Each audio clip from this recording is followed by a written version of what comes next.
ఇంతటి ఘన విజయాన్ని రాష్ట్ర చరిత్రలో ఏ పార్టీకి అందించని విధంగా ఎన్డీఏ కూటమిని ఆశీర్వదించారు. ప్రజలు వాస్తవాల్ని గ్రహించారు. ప్రజలు ఏదైతే మరి పన్నుల బాధతోటి అలాగే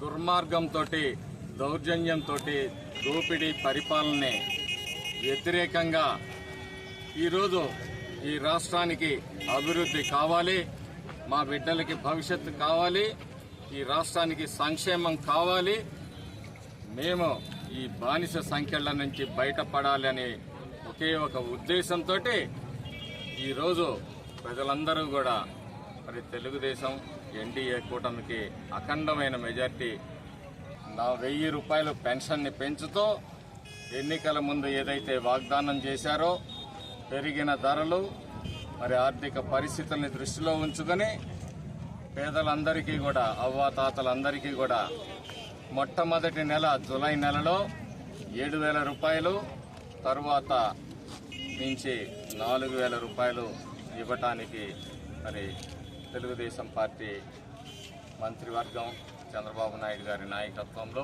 నిర్ణయించింది. ఆ తర్వాత స్కిల్ డెవలప్మెంట్ కాదు కానీ ఫస్ట్ మహిళలు అనేక వేల మంది పట్టణంలోకి వస్తారు. కనీసం వాళ్ళకి టాయిలెట్ సదుపాయం కూడా 4 సార్లు శాసనసభ్యుడిగా చేసిన ఈ శాసనసభ్యుడు ఆలోచించలేదంటే ఇతనికి ఏ మేర చిత్తశుద్ధి అని చెప్పి నేను ఆలోచిస్తాను. మొట్టమొదటిగా మహిళల కోసం ఈ మాచర్ల పట్టణంలో వాళ్ళకి ఏదైతే మరి వాళ్ళ ఆత్మ గౌరవాన్ని కాపాడే విధంగా మరుగుదొడ్లను ఏర్పాటు చేస్తామని చెప్పేసి తెలియజేస్తూ మేము రాబోయే రోజుల్లో ప్రతి వార్డు తిరుగుతాము, సమస్యల్ని తెలుసుకుంటాము. మరి ఇవన్నీ కూడా మా నాయకుడు దృష్టిలోకి తీసుకొని వచ్చి మాచర్ల పట్టణాన్ని అభివృద్ధి చేసేందుకు అలాగే ఈ పల్నాడు ప్రాంతాన్ని అభివృద్ధి పదంలో నడుస్తాము, ఈ అరాచక శక్తుల నుంచి కాపాడుతాము. అనేక విభాగాల్లో దోపిడీలు ఏవైతే జరిగినాయో వాటన్నిటినీ కూడా మరి మళ్ళీ రివ్యూ అప్పుడే సమాజంలో అందరికీ మేలు జరిగినప్పుడే సామాజిక న్యాయం జరుగుతుంది. కానీ బస్సు యాత్రలతోటి సామాజిక యాత్ర అంటే కుదరదు. దానివల్ల జరిగే ఫలితం ఏమీ లేదు, పబ్లిసిటీ స్టంట్ తప్పితే. ఈరోజు వరికపూడిసెల ప్రాజెక్టు కానీ ఈ లిఫ్ట్ ఇరిగేషన్ ప్రాజెక్టులు కానీ వస్తే వీటిల్లో ప్రతి పేదవాడు, ప్రతి కులము, ప్రతి పార్టీ వాడు కూడా ఆ ఫలితాలను అనుభవిస్తాడు. ఇది సామాజిక న్యాయం అంటే అన్ని వర్గాలకి న్యాయం చేయటం సామాజిక న్యాయం. సామాజిక న్యాయం అంటే బస్సు యాత్రలు కాదు. తెలుగుదేశం పార్టీ సామాజిక న్యాయం అంటే ఏంటో చేసి చూపిస్తుందని ఈ సందర్భంగా తెలియజేస్తాం. పేదల పట్ల చిత్తశుద్ధిని తెలుగుదేశం పార్టీ నిరూపించుకుంటుంది.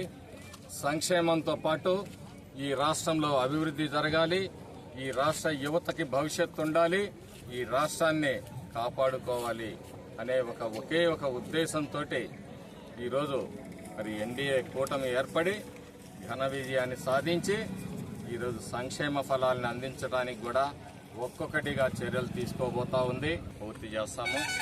ఇక్కడ మెరుగైన వైద్యశాలను ఏర్పాటు చేస్తాము. పేదల కోసం ముఖ్యంగా గర్భిణీ స్త్రీలు చాలా ఇబ్బందులు పడుతూ ఉన్నారు. అలాంటి పరిస్థితులు లేకుండా వాళ్ళని ఆదుకునే ప్రయత్నం చేస్తాము. పల్నాడు ప్రాంతం విద్యకి చాలా దూరంగా ఉంది. ఇక్కడ వీలైనన్ని విద్యా సంస్థలను తీసుకురావటం, మరి బడుగు బలహీన వర్గాలకు కూడా విద్యను అందుబాటులో తీసుకొని వచ్చే ప్రయత్నం చేస్తాం. మాచర్ల పట్టణాన్ని కూడా అభివృద్ధి చేస్తాము. ఇవాళ దుర్మార్గమైన పరిస్థితి ఏంటంటే కనీసం మహిళలు